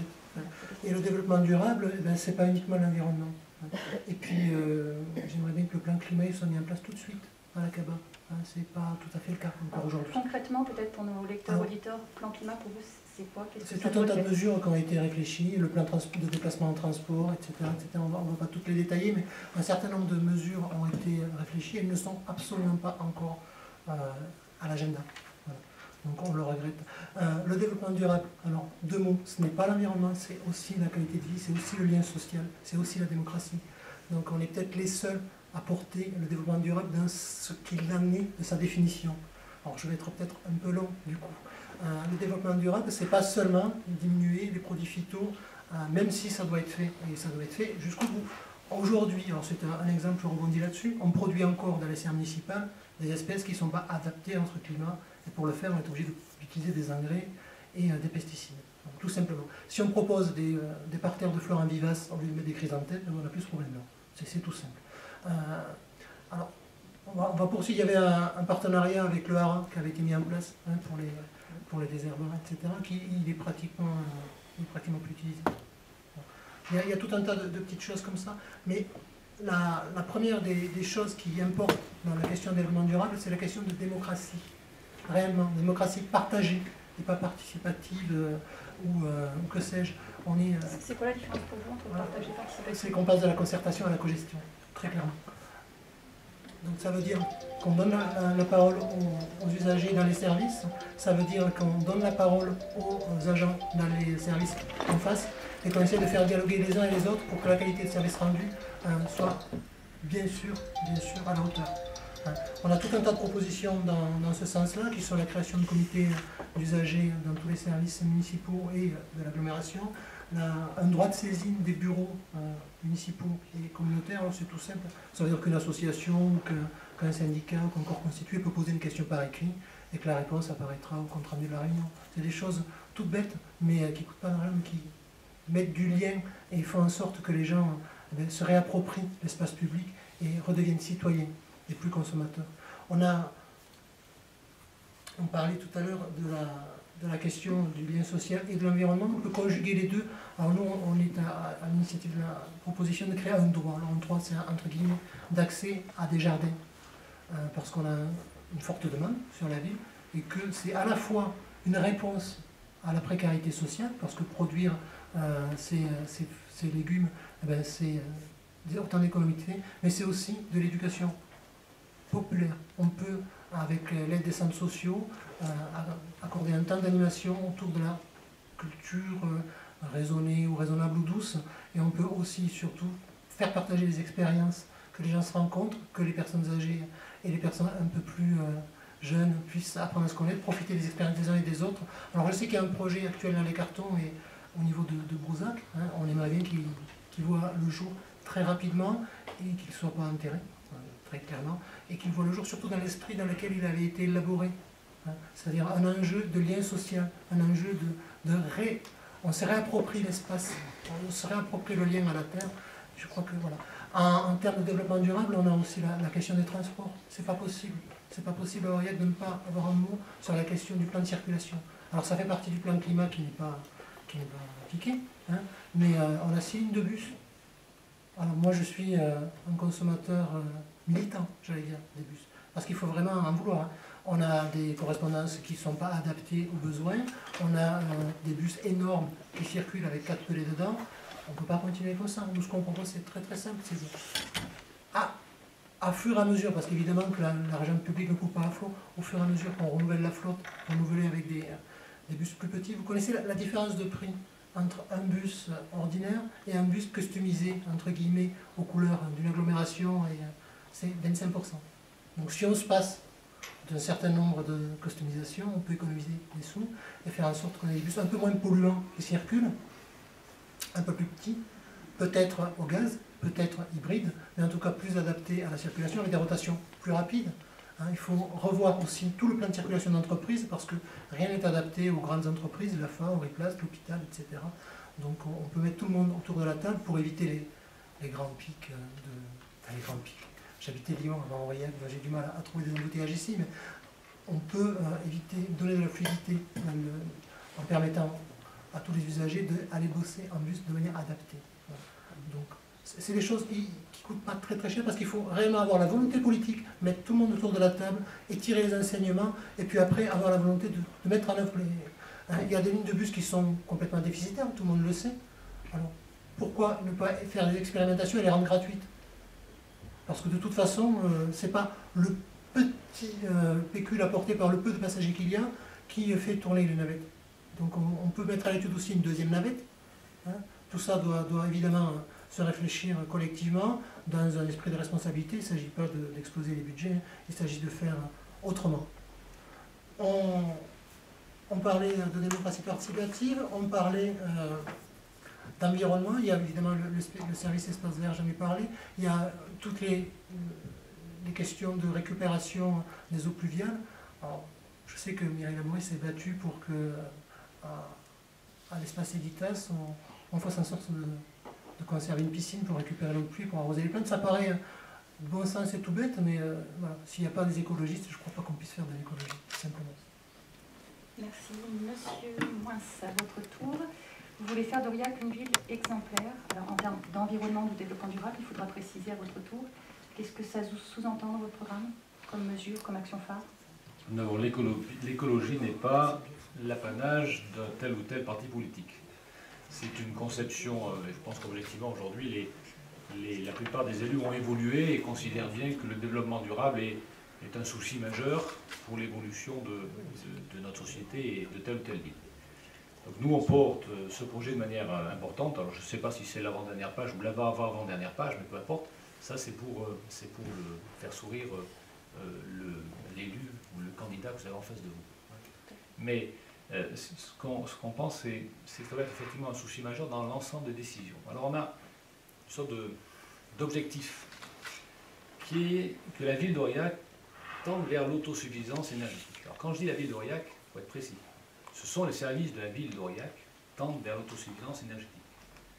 Pas nécessairement tous les habitants, mais que la ville d'Aurillac, les services de la ville d'Aurillac tendent vers l'autosuffisance énergétique. C'est-à-dire que l'on puisse, nous, villes, créer la production énergétique, pouvoir utiliser cette production énergétique dans l'intérêt de nos bâtiments, de nos véhicules, et que l'on puisse en conséquence réduire la facture d'énergie annuelle. Il faut savoir que pour la ville d'Aurillac, c'est 2 millions d'euros par an, la consommation d'énergie. 2 millions d'euros par an sur un budget d'environ 60 et quelques millions d'euros. C'est un montant qui est important et sur lequel il faut essayer d'arriver à tendre.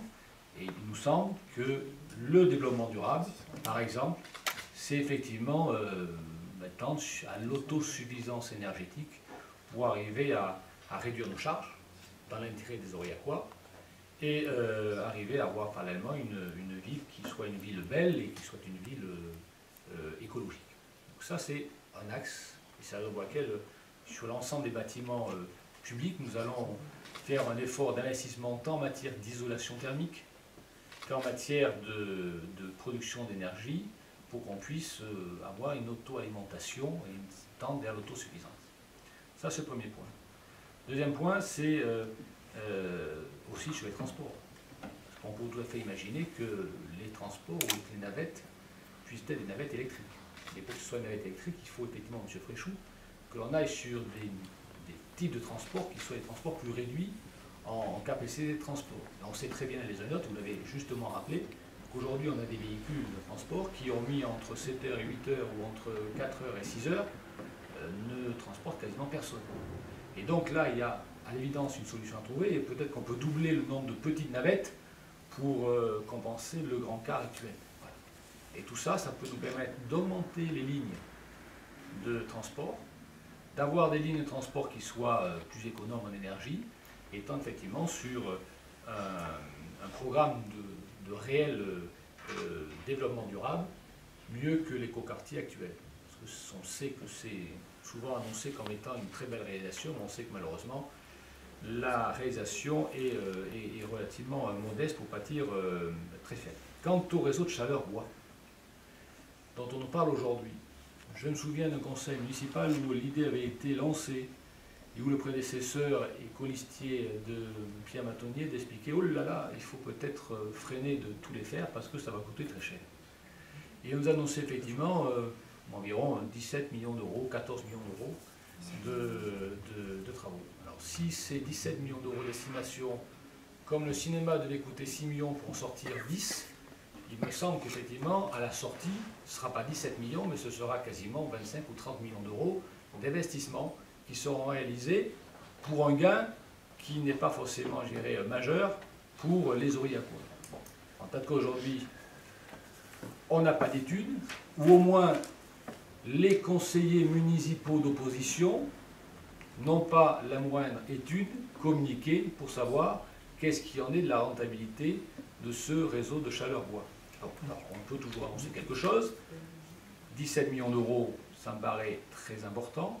On ne sait pas si ça sera rentabilisé, on ne sait pas surtout si le montant qui est annoncé aujourd'hui sera un montant qui sera de cette voilure-là ou beaucoup plus important. Dernier point sur la démocratie.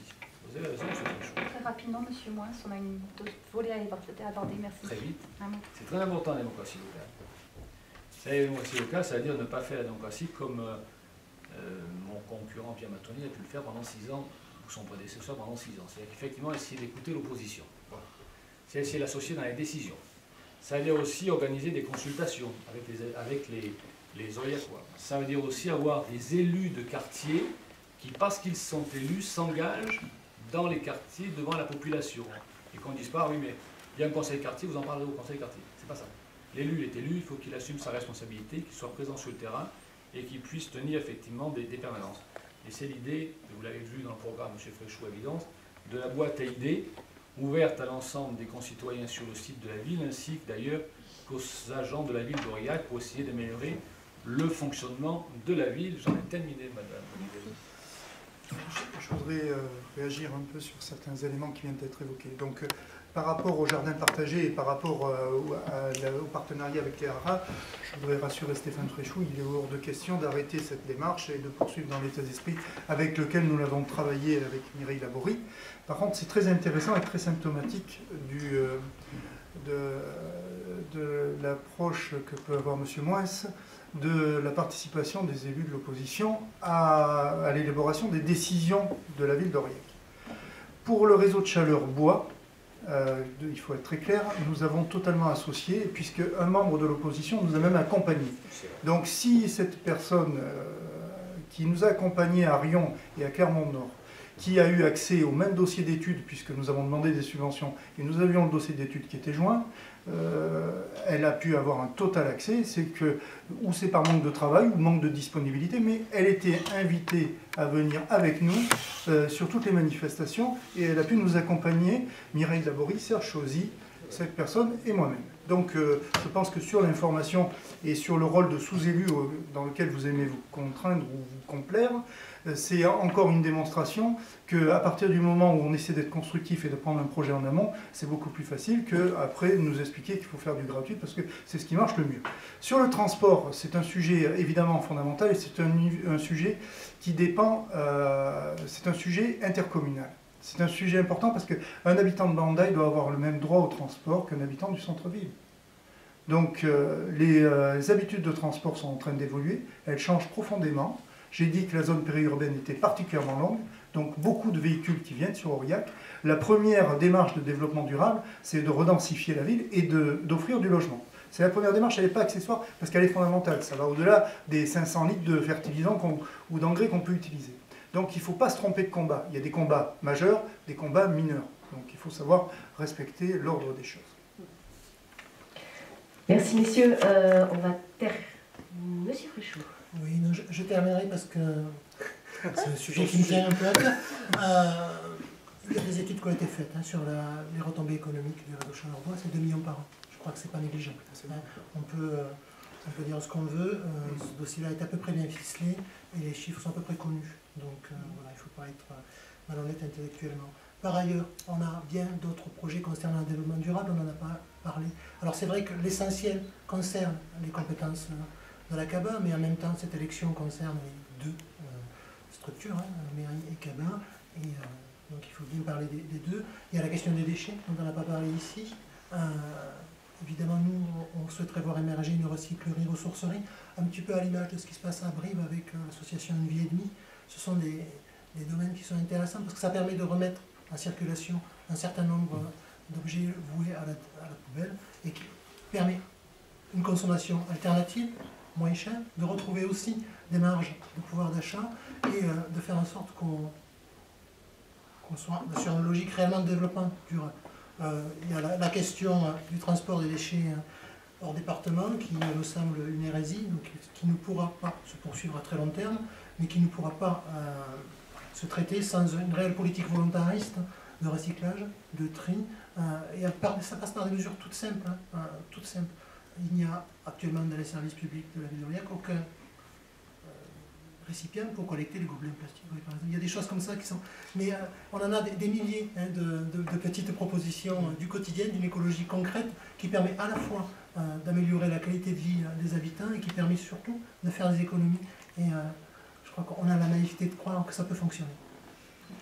Monsieur Moins, une petite réaction, peut-être vous avez encore un petit peu de temps par rapport au concret, justement, aux mesures concrètes. Les mesures concrètes, par exemple, ce sont des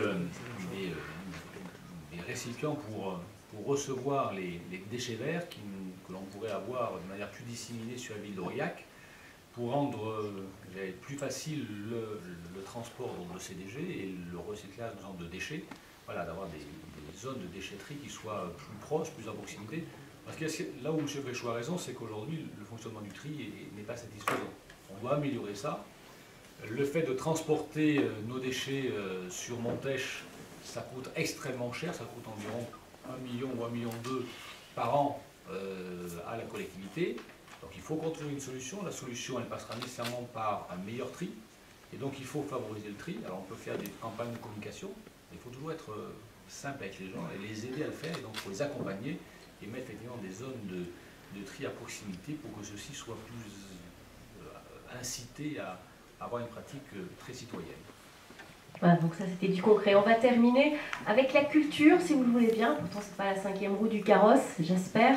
Alors la culture nourrit les Aurillacois. Les lieux sont dédiés comme le musée d'art et d'archéologie, les écuries, le muséum des volcans, le théâtre bien sûr, sans oublier les 4 jours par an du Festival international de théâtre de rue.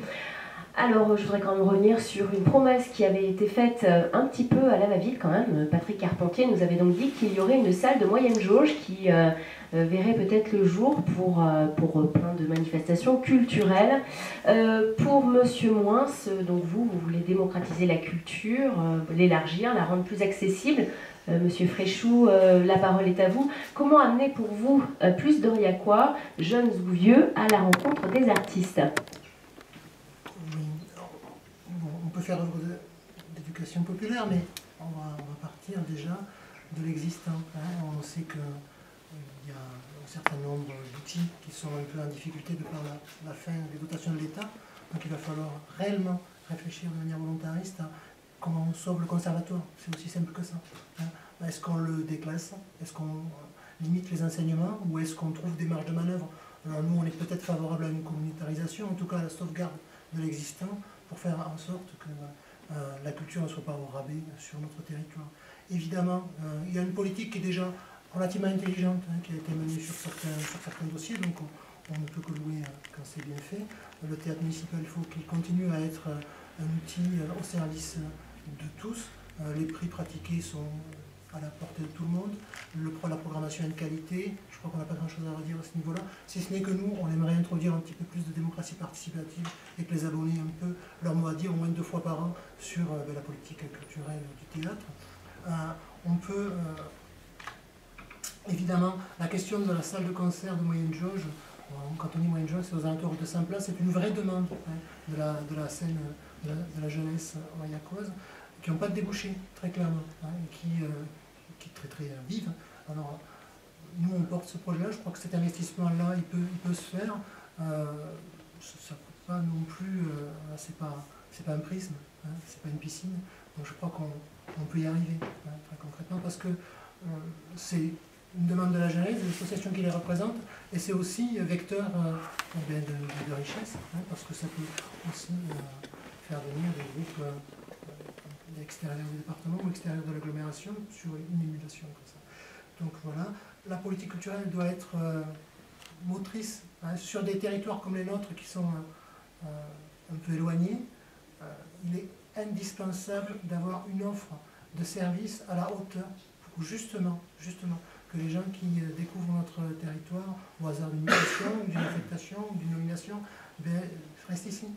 Et si on n'a pas un service de qualité pour que nos enfants apprennent la musique, si on n'a pas un service de qualité pour voir des spectacles le soir, si on n'a pas une richesse culturelle à proposer, eh bien non, on perdra encore des habitants. C'est inéluctable. Ensuite, vous disiez comment faire rencontrer les artistes avec le public, avec la population. Il y a des initiatives qui existent, je pense au Théâtre Véliage par exemple, ou d'autres qui sont à encourager, qui sont déjà aidés par la municipalité. Il faut continuer, poursuivre, accentuer dans ce sens-là, parce que l'éducation populaire, l'éducation culturelle, eh c'est aussi le gage d'une démocratie en bonne santé, et c'est aussi ce qui permet de faire reculer les extrémistes. Monsieur Moins, on peut aussi peut-être revenir sur le Festival du théâtre de rue. Vous avez un avis sur cette question précisément? J'espère avoir un avis sur plusieurs choses. Celle-ci tout de suite. Bon. Je crois qu'on a tous à peu près le même objectif, c'est le même sentiment, c'est que la culture est une nécessité, créer du lien social, c'est une nécessité pour le développement humain. Et parallèlement, ça peut être aussi un élément d'attractivité pour une ville. Donc la culture n'est pas la 7e roue ou la 6e roue d'un carrosse, c'est une donnée importante en matière d'attractivité, en matière de lien social et en matière de développement humain personnel. Donc dans notre programme, ça a aussi un élément majeur, et c'est un élément majeur qui est donc une domaine qui sera soutenu dans le cadre du mandat qui nous sera confié si les Aurillacois votent pour notre liste. Premier point. Deuxième point, il faut soutenir les structures existantes, conservatoires, théâtre de rue, un certain nombre d'autres organismes comme la Manufacture ou d'autres organismes qui existent et qui présentent ou qui donnent une offre culturelle aux Aurillacois, quel que soit leur âge, quelle que soit leur sensibilité. Donc là aussi, il n'y aura pas de difficulté, il y aura ce soutien. Le problème, c'est essayer de rendre encore plus proche la culture des Aurillacois. Et moi, il me semble que les Aurillacois doivent être en proximité, encore une fois, c'est une thématique qui m'est chère, c'est la proximité des élus avec les Aurillacois, la proximité de la culture avec les Aurillacois. Et il faut donc que cette culture vienne au plus proche, dans les centres sociaux, mais aussi éventuellement dans des quartiers pour organiser un certain nombre de spectacles, pour que les gens sentent bien l'intérêt de l'offre culturelle et puissent profiter de cet enrichissement personnel. Donc il faut axer là-dessus, c'est je pense un axe qui a été un petit peu délaissé et sur lequel on doit essayer de renforcer. Concernant le théâtre de rue, il doit être renforcé, on sait aujourd'hui que l'État malheureusement a un peu de mal à assurer le fonctionnement du théâtre de rue. c'est un élément important, c'est un élément d'attractivité de la ville, et donc c'est effectivement un élément qui doit être favorisé. Moi, la réserve que je fais, hein, c'est il faut que ce théâtre de rue soit de belle tenue. Au niveau spectacle, il est de belle tenue. Mais il faut aussi que, pendant le théâtre de rue, on puisse avoir le plaisir de circuler en ville. Et il me semble que l'État, parce que c'est la responsabilité de l'État, doit assumer sa fonction au niveau notamment du respect de l'ordre et de la sécurité et du respect sanitaire. Voilà, ce sera un effort important que je ferai pour que l'État puisse intervenir et pour qu'on ait plaisir d'aller au théâtre de rue. Parce que le théâtre de rue, c'est un élément majeur pour la ville. Et ce que ressentent aujourd'hui les Aurillacois, c'est qu'ils disent mais oui, mais on est un peu agacé par le théâtre de rue. L'appréciation est peut-être excessive. Mais il ne faudrait surtout pas que cette appréciation négative augmente. Parce que cela, les Aurillacois diraient mais on est vraiment agacé par le théâtre de rue. Et comme on est agacé par le théâtre de rue, il ne faudrait pas que certains se disent qu'il faudrait fermer le théâtre de rue. Donc il y a un effort important pour que ce théâtre de rue soit appréhendé par les Aurillacois comme un élément majeur, positif, qui apporte une plus-value à la ville. Ça veut dire des spectacles de qualité, ça existe, mais des spectacles de qualité dans des lieux ou dans des circonstances d'accueil qui soient les plus bénéfiques. Et là, il me semble qu'il y a effectivement une certain laisser-aller et il y a sans doute un effort à faire. Pierre Matonnier. Bon, je pense que effectivement le sujet de la culture est un vrai sujet pour la ville d'Aurillac. La culture, on est tous d'accord, c'est pas une marchandise, c'est une richesse. Hein, je pense pas que je sois contredit par mes contradicteurs. Aurillac, aujourd'hui, c'est un conservatoire, 650 élèves. C'est un théâtre municipal qui porte 220 manifestations. C'est une médiathèque où les statistiques progressent chaque jour sur la fréquentation. C'est un cinéma, outil de culture fondamentale, 250 000 entrées. Hein. 150 000 aujourd'hui, 250 000 quand on augmente la capacité de salle. C'est pas négligé. C'est le prisme, avec une politique tarifaire qui est imposée par l'extérieur, mais aussi toutes les réalisations, que ce soit les Incontours Live, l'Hibernard Rock, la réalisation dans les centres sociaux, bref, la culture pour tous, aujourd'hui, pour une ville comme Aurillac, ce qui est fondamental, c'est l'éducation, la pratique, la découverte. Éducation, c'est les outils que l'on a, médiathèque, conservatoire. La pratique instrumentale, permettre, comme le disait Stéphane Fréchou, parce que des initiatives comme le théâtre Béliache, comme le COSART, tous ces travaux qui se font au quotidien. Et puis après, il y a la découverte. Le théâtre de rue, on participe avec des manifestations qui sont emblématiques et qui sont parmi peut-être des plus belles manifestations que l'on puisse voir dans le monde en termes d'art de la rue. Donc il faut, c'est une richesse et un tout. Mais c'est un choix politique, un vrai choix politique. Parce que ça coûte cher la culture. Nous sommes la ville qui contribue aujourd'hui le plus de la région Auvergne, ramenée à l'habitant, justement à l'offre culturelle. 10% du budget, c'est ça? Tout à fait. Et 10% du budget ville, il faut rajouter aussi le budget cadre. Donc il ne faut pas le négliger. Et moi je ne fais pas partie de ceux qui vont annoncer des baisses d'impôts au détriment de la culture. Parce que de façon mécanique, quand on réduit de 3,5 millions les recettes de la ville, sur quoi on va gagner? Sur la programmation culturelle? On dit au théâtre qu'on va supprimer X représentations. On dit combien de musées on ferme, quand on va en ouvrir un autre par ailleurs. Enfin bon, là tout ça, ça doit être des tours financiers que je n'ai pas encore pu analyser. Mais donc, d'une manière générale, il est hors de question de baisser l'offre culturelle. Je tiens à le dire, maintien de l'activité. Donc, vous avez posé la question d'une salle. Alors, je crois que au-delà de la salle, c'est l'offre qui est déterminante. Sur la musique actuelle, on a un déficit d'offre. On est d'accord. Après, il peut y avoir une gradation dans la démarche. Aujourd'hui, des villes comme Tulle, qui ont des salles comme les Lendemains qui chantent, ou comme la COP de mai, c'est véritablement un poids financier énorme. Par rapport à ce que disait Stéphane Fréchou, je ne suis pas tout à fait d'accord, parce qu'avoir une salle, il y a la structure, et puis il y a le personnel qui va avec. Aujourd'hui, il faut absolument mutualiser nos services à ce niveau-là, que ce soit entre les interventions du prisme d'un côté, que ce soit l'offre théâtrale. Et donc il va falloir réfléchir et il y aura nécessairement une remise à plat. Mais attention, ce n'est pas par la réduction de l'offre culturelle et particulièrement pas par la diminution, et là je pense qu'on doit être d'accord avec M. Fréchot, de la formation et de l'éducation, que ce soit musicale, artistique, etc. Donc de conserver, même si on sait que le conservatoire aujourd'hui est un coût élevé, c'est une richesse et c'est un atout pour beaucoup d'enfants. Rendre la culture plus proche, c'est permettre à d'autres enfants de découvrir. C'est la semaine de 4 jours et demi. La semaine de 4 jours et demi, c'est une offre culturelle réelle. C'est pas de la dilapidation d'argent public, comme on a pu le lire par ailleurs, sur ce temps périscolaire. C'est la possibilité pour des professeurs de l'école de musique de faire découvrir à des enfants gratuitement une pratique musicale. C'est extraordinaire. Dans des milieux culturels qui n'iront pas spontanément au conservatoire. C'est une chance, il faut la travailler. Ça fait partie de toute la démarche culturelle que l'on doit avoir auprès de nos concitoyens.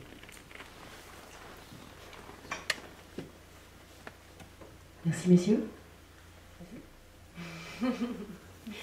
Non, j'ai quand même une petite question par rapport au festival de théâtre de rue. Dans pas mal de villes qui ont des festivals comme ça, internationaux, elles pérennisent sur l'année ce genre de manifestation. Pourquoi Aurillac n'arrive pas à trouver le moyen de pérenniser le festival de théâtre de rue? Ça fait fonctionner 4 jours dans l'année. Je suis désolé, là, mais il y a le parapluie, d'accord. Il y a le parapluie, les sorties de résidence, il y en a 8 par an.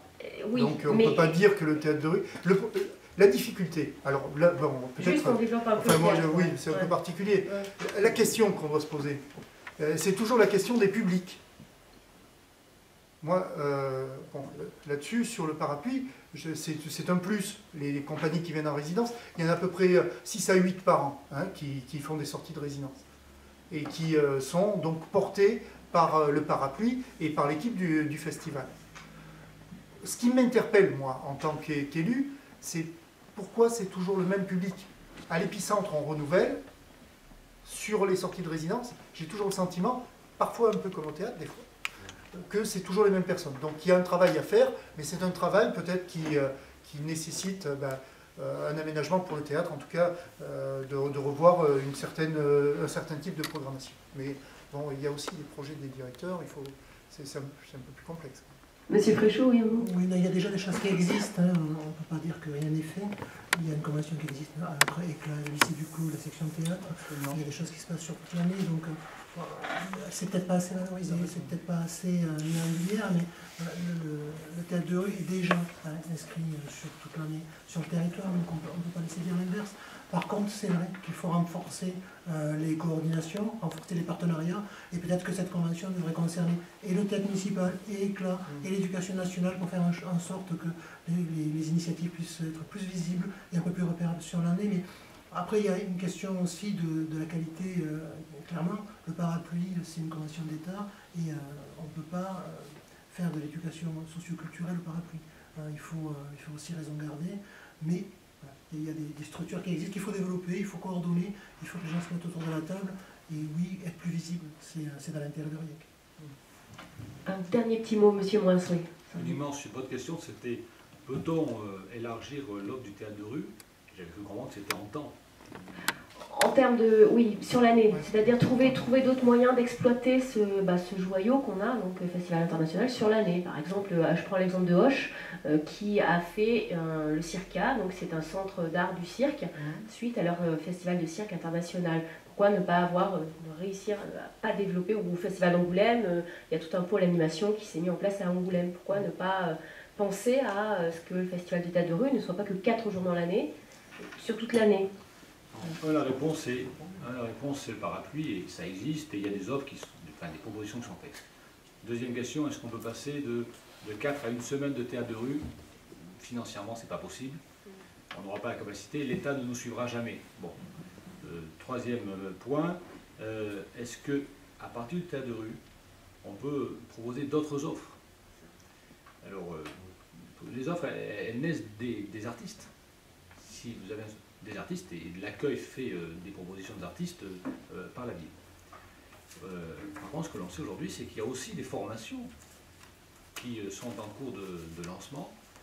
On attend les agréments pour arriver à avoir des formations de metteurs en scène de théâtre de rue.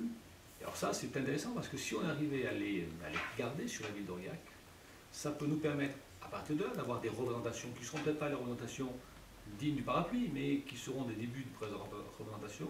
Ça nous permettra de pérenniser un certain nombre d'activités culturelles sur la ville d'Aurillac. Donc, il y a un certain nombre de choses. Tout ne se fait pas rapidement, mais il faut à l'évidence utiliser le théâtre de rue qui est un élément majeur ou important pour Aurillac. Alors avant de vous remercier d'avoir participé au débat, une petite question pour conclure. Si à la fin de ces élections municipales, vous n'êtes pas élu maire, qu'est-ce que vous allez faire? Est-ce que vous dites j'arrête la politique en disant que vous n'avez pas réussi à convaincre les Aurillacois, vous reprenez votre activité professionnelle? Monsieur Moins. Je prends la question en arrière. Si je suis élu, ce que j'espère, il faut bien clair. Mais c'était pas ça la question. Oui, mais ça vous permettra de répondre. Si je suis élu, je maintiens mon activité professionnelle, je l'ai indiqué dans un journal, à hauteur d'un tiers, parce que quand vous êtes, je considère qu'un mandat, c'est une fonction temporaire. C'est pas un métier, c'est une fonction. Et donc, à l'issue du mandat, si je suis élu, mais je pourrais très bien, dans 6 ans, ne pas satisfaire ou ne pas correspondre aux attentes des Aurillacois. Et donc, à ce moment-là, il faudrait bien que j'ai une activité. J'ai une activité professionnelle que je reprendrai. Pour reprendre cette activité professionnelle dans 6 ans, il faut que je conserve mon activité professionnelle aujourd'hui. Que je vais réduire à hauteur d'un tiers, et je m'investirai à hauteur de 2 tiers sur la ville d'Aurillac. Donc, c'est une première réponse. Mais ça vous permet de déduire la réponse. C'est que si je ne suis pas élu, je ferai ma fonction de conseiller municipal. J'essaierai de convaincre le maire, peut-être M. Stéphane Fréchou, d'être un peu plus à l'écoute des élus d'opposition qu'a pu l'être son voisin de gauche. Et pendant les 6 dernières années, on essaiera de travailler en concertation et peut-être qu'on pourra améliorer l'action de la ville d'Aurillac. Donc je serai avocat, je serai de la même façon élu conseiller d'opposition et je serai porté des projets pour les Aurillacois. Monsieur Matani. Je vais avoir un peu la même réponse que M. Moins. Maire, c'est véritablement un travail à temps plein. J'ai pu le mesurer pendant 15 mois, avec en plus les responsabilités de la communauté d'Aiglo. Je suis tout à fait lucide sur le temps de travail que ça nécessite, car les dossiers doivent être travaillés au fond. Et on ne peut pas se permettre, sur les dossiers importants, de papillonner. Je vois aussi que dans le regard des concitoyens, quand on est maire, les exigences sont fortes. On doit être au courant du trottoir de la rue Alexandre Pinard, comme de la rue, je ne sais pas, de Mozart, des problèmes qu'il y a pu y avoir tel mois, de l'arbre qui n'a pas été taillé, etc. Donc c'est véritablement un travail de présence très très forte.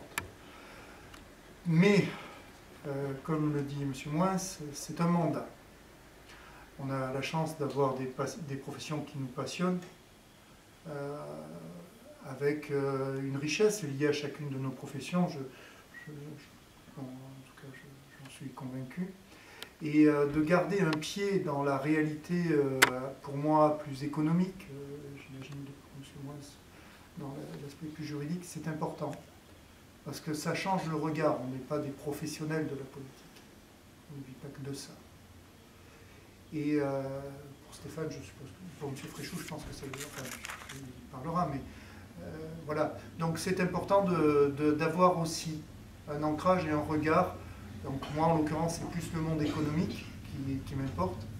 Et je pense qu'à partir du moment où on est impliqué avec un autre regard un peu décalé du monde strictement politique, gestion de la ville, c'est toujours instructif d'avoir cette complémentarité et une vision un peu transversale des problématiques. Si, mais alors, pardon, si je n'ai pas répondu, si je conserverai, alors que je sois clair, je conserverai une activité professionnelle réduite, fortement réduite, parce que je suis très lucide sur la... mais je ne veux pas décrocher de... Parce qu'après, quand on revient, il faut aussi avoir gardé les réflexes, les habitudes. Donc, bon, c'est un mandat, c'est un honneur, c'est une fierté, il faut la faire totalement, mais on relève du domaine privé, et donc, c'est logique. D'accord. Monsieur Fréchou.